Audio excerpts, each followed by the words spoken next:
કેમ છો મિત્રો? મજામાં? આપણે સાંસ્કૃતિક વારસા અંતર્ગત પાર્ટ 1 ની અંદર આપણે ઘણા બધા મેળા જોયા હતા. હવે આપણે લઈને આવ્યા છીએ પાર્ટ 2 અને એની અંદર પણ આપણે મેળા વિશે વાત કરવાની છે. તો મિત્રો ચાલો આપણે આજે મેળા વિશે વાત કરીએ. પાલોદરનો મેળો કઈ જગ્યાએ ભરાય છે? મહેસાણા જિલ્લાના પાલોદર ખાતે આવેલ 64 જોગણી માતાજીના મંદિરે. માતાજીના મંદિરના પ્રાંગણની અંદર છે પાલોદરનો મેળો ભરવામાં આવે છે. હવે એની તિથિ કઈ? તો કે ફાગણ વદ 11 થી 13 સુધી છે આ મેળો ભરાય છે. અને એની વિશેષતા તો કે મિત્રો વિશેષતા શું છે આ મેળાની? તો કે પાક અને વરસાદની આગાહી કરવામાં આવે છે. આ મેળો જ્યારે ભરાય છે ત્યારે પાક અને વરસાદની આગાહી કરવામાં આવે છે. શા માટે મિત્રો? તો કે ભારત છે ખેતી પ્રધાન દેશ છે. આપણા સૌની નજર શેના પર હોય છે? તો કે વરસાદ આધારિત. વરસાદ ઉપર નજર હોય છે કે આપણે કેવો વરસાદ થશે અને કેટલું પાકનું ઉત્પાદન થઈ શકશે. તો ખેતી પ્રધાન દેશ છે આપણો, એટલા માટે આપણે સૌ કોઈની નજર છે આપણે વરસાદ પર આધારિત છે. તો કે આ મેળાની અંદર છે શેની આગાહી કરવામાં આવે છે મિત્રો? તો કે પાક અને વરસાદની આગાહી. આ મેળો જ્યારે ભરાય છે ત્યારે આગાહી થઈ શકે છે. અને હા, એવું પણ કહેવામાં આવે છે કે આ વર્ષો જૂની પરંપરા છે. 1000 વર્ષ જૂની આ પરંપરા ગણવામાં આવે છે. અને આને સુકનનો મેળો પણ ગણવામાં આવે છે. જૂની એક એવી દંતકથા પ્રમાણે કહેવામાં આવે છે કે વરસાદની આગાહી પણ કરવામાં આવે છે અને વર્ષો જૂની આ પરંપરા ચાલતી આવે છે અને સુકનનો મેળો ગણવામાં આવે છે. એઠોરનો મેળો તો કે કઈ જગ્યાએ ભરાય છે?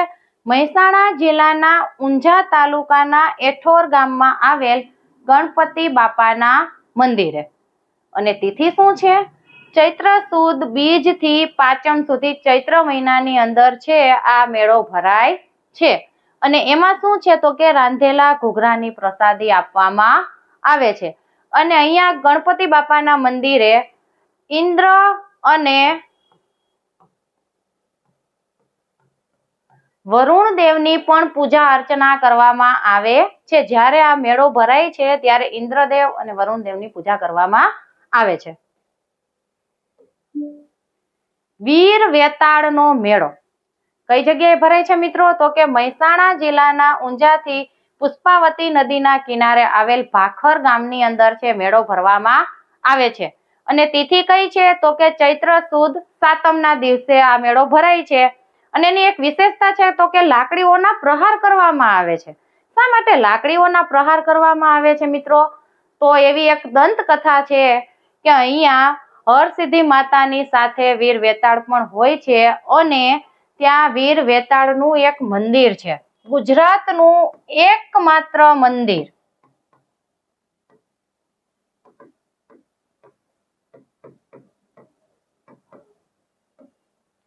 વીર વેતાળનું ગુજરાતમાં એક જ મંદિર આવેલ છે. અને હા મિત્રો, વીર વેતાળ એ અગ્નિમાંથી પ્રગટ થયેલ છે. અગ્નિમાંથી પ્રગટ થયેલ છે એ દેવતા ગણવામાં આવે છે. જેવી રીતે આપણે હનુમાનજીને સિંદૂર અને તેલ ચડાવવામાં આવે છે, એવી રીતે વીર વેતાળને માંડવી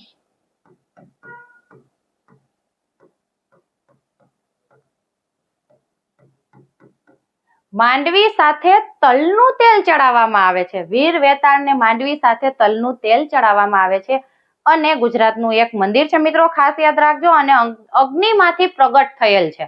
અને હા, એક વિશેષતા એવી છે કે ત્યાં આસુરી શક્તિનો બહુ પ્રભાવ વધી ગયો હતો. એટલો પ્રભાવ વધી ગયો હતો કે આસુરી શક્તિમાં એટલા માણસો અંધશ્રદ્ધામાં માનતા હતા. જેવી રીતે અત્યારે પણ માણસો ઘણા એવા છે કે જે અંધશ્રદ્ધામાં માને છે, જેના લીધે ઘણું બધું આપણે ખોટું થઈ રહ્યું છે આપણે જોઈ છીએ. છતાં પણ અત્યારે આપણે શું છે તો કે અંધશ્રદ્ધામાં માનીને માણસો ઘણું બધું એવું કરે છે. જેવી રીતે સોડિયમ મિત્રો, સોડિયમની અંદર પાણી નાખવામાં આવે તો અગ્નિ પ્રગટ થાય છે. જે તમે જોવો છો અમુક જગ્યાએ અંધશ્રદ્ધા હોય છે જ્યાં પાણી નાખે એટલે અગ્નિ પ્રગટ થાય, પણ ખરેખર સોડિયમની અંદર છે એ પાણી નાખવામાં આવે તો અગ્નિ પ્રગટ થાય જ છે. એવી રીતે અહીંયા એવું માનવામાં આવે છે, એવી દંતકથા કહેવામાં આવે છે કે વીર વેતાળ છે એ ત્યાં આવેલા હતા અને એ પણ એક અગ્નિના દેવતા તરીકે પૂજવામાં આવે છે. તો ત્યાં પણ જે એવી રીતે અંધશ્રદ્ધા હતી તો પેલાના માણસો એવું માનતા હતા કે અહીંયા અગ્નિ પ્રગટ થાય છે, એટલે એ લોકોને એમ હતું. પણ ખરેખર ત્યાં પછી વીર વેતાળ ત્યાં આવે છે અને એ બધાને અંધશ્રદ્ધામાંથી મુક્ત કરે છે. જ્યારે એટલું બધું લોકોને એટલી માનસિકતા થઈ જાય છે અને એ જ્યાં મેળો ભરાય છે ત્યાં એકાબીજા લાકડીઓનો પ્રહાર કરે છે. પ્રાંગણની અંદર જ્યાં મેળો ભરાય છે ત્યાં લાકડીઓનો પ્રહાર કરવામાં આવે છે, જેથી કરીને એના બધાના મગજને એવી શાંતિ અનુભવાય છે લાકડીનો પ્રહાર કરવાથી. હવે આવે છે મિત્રો માધવપુરનો મેળો. આપણો જાણીતો મેળો માધવપુરનો મેળો તો કે ક્યાં ભરાય છે? પોરબંદર જિલ્લાના માધવપુરના ઘેડ વિસ્તારની અંદર આ મેળો ભરાય છે. તો કે ક્યારે? ચૈત્ર સુદ નોમથી તેરસ સુધી. નોમથી તેરસ સુધીમાં આ મેળો ભરવામાં આવે છે. અને હા, એને આપણે શું કહી છીએ? સૌરાષ્ટ્રનું વૃંદાવન.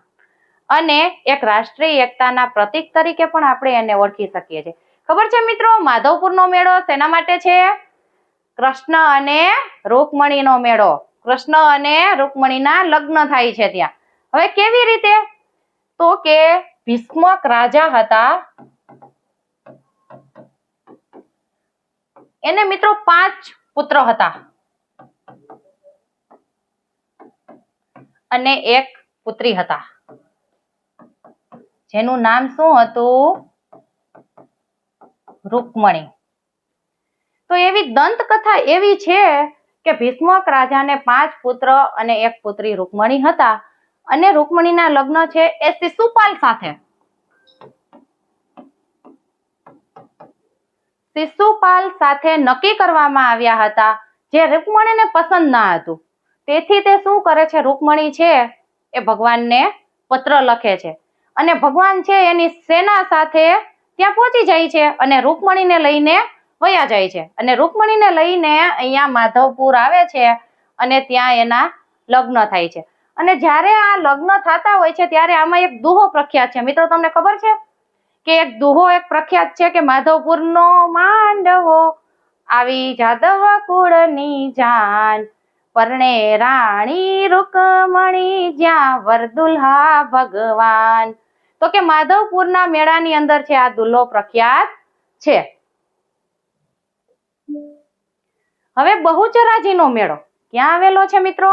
તો કે મહેસાણા જિલ્લાના ચુવાડ પંથકમાં બહુચરાજી ખાતે જિલ્લાના વહીવટી તંત્ર દ્વારા પ્રાંગણમાં, એ વહીવટી તંત્ર દ્વારા એક જે મેદાન છે ત્યાં ભરવામાં આવે છે. તો કે એમાં શું છે એની તિથિ? માતાજીના પ્રાગટ્યના દિવસે ચૈત્રી પૂનમના રોજ. અને હા મિત્રો, તો કે ત્યાં શું થાય છે? તો કે વ્યંઢળ સમાજના એક મુખ્ય દેવી ગણવામાં આવે છે. અને હા, જે આપણી 3 શક્તિપીઠ, ગુજરાતમાં 3 શક્તિપીઠમાંની એક શક્તિપીઠ છે બહુચરાજીનું. બહુચરાજીની એક 3 શક્તિપીઠમાંની એક ગણવામાં આવે છે. અને હા, એવું પણ માનવામાં આવે છે કે બાળકોના પહેલી વાર જે વાળ ઉતારવાના હોય છે એ અહીંયા ઉતારવામાં આવે છે. હથિયાકાઠુના મેળા ક્યાં ભરાય છે મિત્રો?